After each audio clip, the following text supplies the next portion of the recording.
नमस्कार बंधुरा आज के आमी आपनादेरके फुलकपि मटरेर दारुण एक रेसिपि रान्ना करे देखाबो। आपनारा सम्पूर्ण पुरो भिडियोटा देखुन प्रथम थेके शेष पर्यन्त आमी किभाबे आजके बानाई।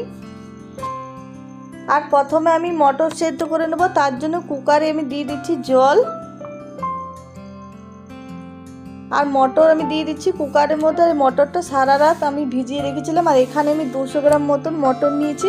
আপনারা নিজেদের ইচ্ছে অনুযায়ী দিবেন বন্ধুরা। আর এবারে এর মধ্যে দিয়ে দিচ্ছি আলু কুচি আর এবারে এর মধ্যে দিয়ে দেব পরিমাণ মতো নুন আর দিয়ে দেব একটু হলুদ গুঁড়ো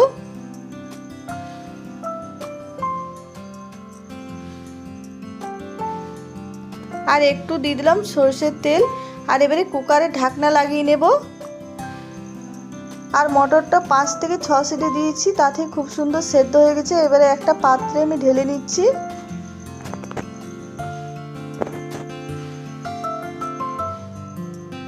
আর আগেই বলেছি ফুলকপি দিয়ে রান্না করব, তার জন্য এখানে ফুলকপি কেটে নিয়েছি দেখুন ছোট করে। আর ফুলকপিটা ভালো করে ধুয়ে পরিষ্কার করে নিয়েছি। আর এবারে ফুলকপি ভাজার জন্য কড়াই দিয়ে দিচ্ছি সরষের তেল। আর এবারে ফুলকপিটা দিয়ে দিচ্ছি আর ফুলকপিটা খুব ভালো করে ভেজে নেব।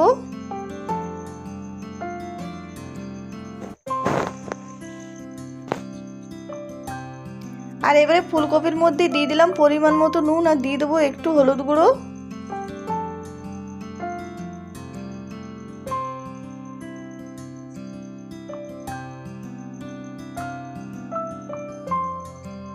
আর ফুলকপিটা দেখুন খুব সুন্দর ভাজা হয়ে গেছে। এবারে তুলে নিচ্ছি। এবারে ওই কড়াই আমি দিয়ে দিচ্ছি সরষের তেল। তেলের মধ্যে দিয়ে দিলাম একটু চিনি, দিয়ে দিলাম গোটা শুকনো লঙ্কা ভেঙে দিয়ে দিলাম দুটো। আর এবারে দিয়ে দিচ্ছি এর মধ্যে পেঁয়াজ কুচি। আর পেঁয়াজটা এবার খুব ভালো করে ভেজে নেব।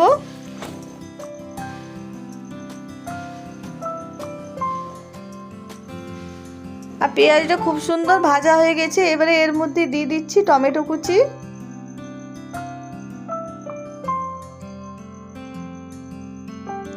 আর এবারে দিয়ে দিচ্ছি আমি এখানে আদা রসুন কাঁচা লঙ্কা বাটা, দিয়ে দিচ্ছি জিরে গুঁড়ো, দিয়ে দিচ্ছি একটু নুন, দিয়ে দিচ্ছি হলুদ গুঁড়ো। আর এবারে মশলাটা খুব ভালো করে কষিয়ে নেব।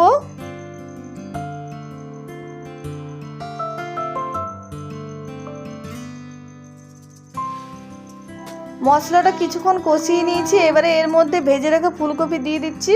আর ফুলকপিটা মশলার সঙ্গে খুব ভালো করে কষিয়ে নেব।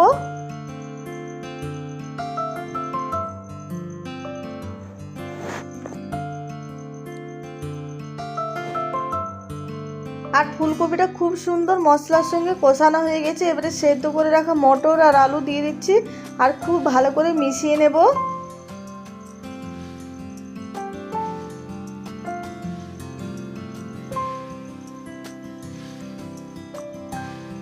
আর খুব ভালো করে মিশিয়ে আমি 5 মিনিট রান্না করে নিয়েছি। এবারে এর মধ্যে দিয়ে দিচ্ছি আমি চানা মশলা আর দিয়ে দিচ্ছি ধনেপাতা কুচি। এবারে ভালো করে মিশিয়ে নামিয়ে নেব। চানা মশলা দিবেন বন্ধুরা যদি থাকে, তাহলে না হলে গরম মশলার গুঁড়োও দিতে পারেন, খেতে ভালো লাগে। এবারে ভালো করে নেড়ে চেড়ে মিশিয়ে নামিয়ে নেব। আর আজকের ভিডিওটা পছন্দ হলে প্লিজ লাইক শেয়ার কমেন্ট করবেন। যারা নতুন দেখছেন তারা অবশ্যই আমার চ্যানেলটা সাবস্ক্রাইব করবেন, পাশে থাকবেন। আর দেখুন দেখতে কতটা সুন্দর হয়েছে, খেতেও দারুণ হয়েছিল বন্ধুরা। এটা রুটি লুচি পরোটা যে কোনো দিয়ে খাবেন, খেতে দারুণ লাগে। আর কমেন্টে নিশ্চয়ই জানাবেন কেমন হয়েছে কেমন না আজকের রেসিপি।